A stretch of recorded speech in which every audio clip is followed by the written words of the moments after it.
हटाई नहीं गई हैं प्रियंका जी। दूर दराज तक दूरियों की जगह नजदीकियां बढ़ रही। जो अखिलेश यादव जी के बयान आए हैं वो ये जाहिर करते हैं कि उन्होंने बार बार कहा है इंडिया मिलकर चुनाव लड़ेगा और भारतीय जनता पार्टी को परास्त करेगा और सीटों को बंटवारा जल्दी होगा। सर, प्रियंका गांधी यूपी प्रभारी पद से हटाई जा चुकी हैं, ऐसे में कांग्रेस की क्या रणनीति है? हटाई नहीं गई हैं प्रियंका जी। उन्होंने स्वेच्छा से 1 साल पहले चुनाव के बाद कहा था पार्टी के कार्यकर्ताओं का कश्मीर से लेकर कन्याकुमारी तक उन पर बड़ा दबाव था कि वो अब राष्ट्रीय स्तर पर काम करें।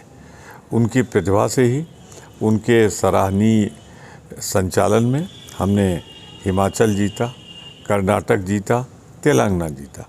तो अब उनको राष्ट्रीय स्तर पर ले जाया गया, इसीलिए किसी राज्य में नहीं रखा गया उनको। अब वो राष्ट्रीय स्तर पर कांग्रेस का चुनाव लड़ाएंगी, मजबूत करेंगी।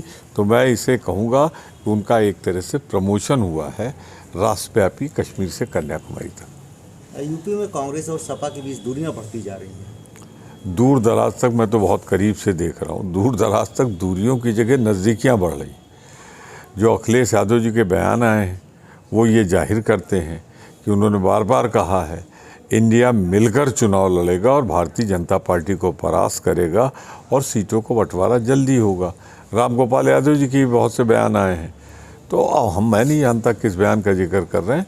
तलखियाँ कहीं थी नहीं, ना हैं, नज़दीकियाँ बढ़ रही। 22 जनवरी को राम मंदिर का लोकार्पण होना है, तो ऐसे में कांग्रेस का क्या स्टैंड रहेगा? कांग्रेस ने हमेशा कहा था हम राम मंदिर के निर्माण का स्वागत करते हैं, और कांग्रेस ने ये भी कहा था कि या तो इस विवाद को बातचीत से तय कर लिया जाए और या जो सर्वोच्च न्यायालय का फैसला है माना जाए। और जैसे ही सर्वोच्च न्यायालय का फैसला आया हमने बार बार कहा कि वहाँ भव्य राम मंदिर का निर्माण हो। तो हम, लेकिन इस राजनीतिकरण से मैं दुखी हूँ कि मोदी जी अगर वहाँ जाना ही था किसी को, राजनीतिक व्यक्ति को, तो राष्ट्रपति को जाना चाहिए था। जैसे राजेंद्र प्रसाद जी ने जाकर किया था गुजरात में। प्रधानमंत्री एक दल से जुड़ा होता है, उसे नहीं जाना चाहिए। वो तो स्थानीय जो हमारे अवध की रीत रिवाज है उसके अनुसार पुरोहित कर देते। जो वहाँ के पुजारी हैं वो विस्थापना। भाजपा की मजबूरी है, महंगाई पे चुनाव लड़ नहीं सकती, बेरोजगारी पे चुनाव लड़ नहीं सकती, तो वो एक मुद्दा बनाना चाहते हैं इसको। लेकिन जनता जानती है और कांग्रेस ने बार बार कहा है कि भगवान राम का मंदिर बने, इसका सबसे बड़ा विरोधी भाजपा थी। मैं फिर दोहरा रहा हूँ, वो तो इस मुद्दे को जिंदा रखना चाहते थे। वो चाहते थे उसी भावनाओं पे लोगों से उठ ले। अब मंदिर बन गया, कौन उनको इसका फ़ायदा उठेगा? तो इसलिए भाजपा की इच्छा के विरुद्ध एक जन समुदाय के दबाव में मंदिर का निर्माण होगा। 2024 में ये राम मंदिर क्या बीजेपी का रास्ता 2024 का साफ करने वाला है? मैं समझता हूँ कि अब हमेशा के लिए जो धर्म के आधार पर लोगों की भावनाएं भड़काते थे वो समाप्त हो गई। न 2024 में रहेगी और न उसके बाद किसी चुनाव में रहेगी। ये मुद्दा बहुत बहुत आभार सुप्रीम कोर्ट का, उसने तय कर दिया।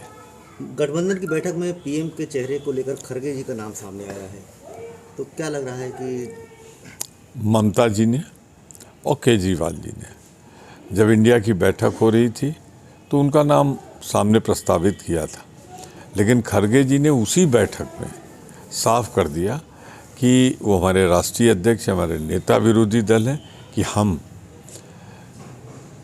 मैं इसमें उम्मीदवार नहीं हूँ, न कोई उम्मीदवार होगा चुनाव के पहले, बल्कि जब चुनाव समाप्त हो जाएगा, हमको सरकार बनाने के लिए आमंत्रित किया जाएगा, तब हम अपने नेता को भेजेंगे राष्ट्रपति के पास।